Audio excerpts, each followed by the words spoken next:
Alors que Mayotte est passé le jeudi 30 avril au stade 3 de l'épidémie de Covid-19, c'est le département d'outre-mer le plus touché par le virus, les difficultés d'appliquer des mesures strictes de confinement.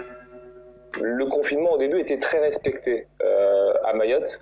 Tout le monde était chez soi, également les familles les plus précaires, mais on ne peut pas demander à ces familles-là de rester ad vitam aeternam en confinement, sachant qu'elles vivent dans des maisons faites de tôle, où on est souvent 6-8 dans une même pièce, à même le sol. Bienvenue chez moi, c'est ici, ma petite maison, en tôle. On vit à 6 personnes, moi et ma femme et mes enfants. Et que c'est très dur pour rester avec les enfants ici dans une petite maison comme ça, en tôle. Ça me fait mal parce que c'est très très chaud et les enfants restent ici à la maison.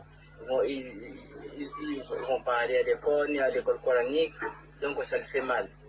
On a des familles qui vivent dans cette situation qui nous ont dit on préfère attraper le virus, si on doit l'attraper tant pis, mais on veut pas mourir de faim.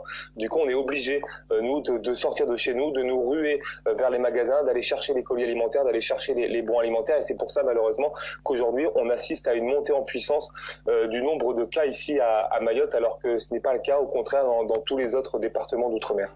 Ici, 84% de la population vit sous le seuil de pauvreté et dépend des distributions alimentaires. Les gens qui respectent le confinement, oui, ils sont inquiets en voyant ce qui se passe. Par contre, on assiste à des scènes complètement irréalistes. Ici, on pratique une boxe traditionnelle qu'on appelle le merengue. En fait, 2 personnes se battent au milieu d'un cercle de spectateurs. Ça se passe notamment pendant la période de Ramadan. On est en plein dedans. Et bien, malheureusement, ces merengues se tiennent actuellement dans certains villages, notamment dans la commune de Mamoudzou, le chef-lieu de Mayotte, au vu et au su de tous. Et malheureusement, il y a un laisser-faire, il n'y a pas d'intervention. Au 28 avril, l'ARS comptait à Mayotte 460 cas avérés de Covid-19 pour 4 décès. 40% des cas confirmés ont été détectés depuis le 21 avril. En une semaine, on a 40% des cas confirmés sur Mayotte, alors que l'épidémie est arrivée ici le 14 mars dernier. Le déconfinement aura lieu au mieux le 18 mai à Mayotte, avec des mesures qui ont été prises pour renforcer les services de réanimation.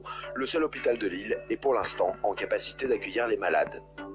Mayotte, sur l'île, on est recensé 250 000, mais je crois que la population est estimée à 400 000. Et il y a un hôpital centralisé sur Mamoudzou, qui est la ville principale, et qui a des dispensaires un petit peu partout dans l'île.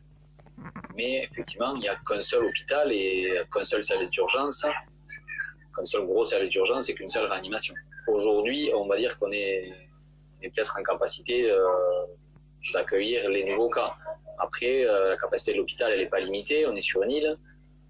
Et malgré tous ces réaménagements, peut-être que ça pourrait être compliqué si effectivement le nombre de cas continue vraiment à augmenter sur Mayotte. Au niveau de l'hôpital et au niveau des soignants, on se dit que ça peut vite être la catastrophe parce que ça peut aller très vite. L'épidémie de Covid-19 n'est pas la seule à toucher Mayotte. Le département fait aussi face à une épidémie de dengue qui a tué 12 personnes depuis le début de l'année. Non seulement le Covid-19, mais aussi la dengue qui nous frappe derrière et qui tue aussi des gens, énormément. Donc il y a ces 2 problèmes. Donc voilà, aujourd'hui c'est un scandale parce que tout simplement les gens ne peuvent pas rester à la maison, ils sont obligés de circuler pour manger, et déjà on est rentré dans un mois de Ramadan.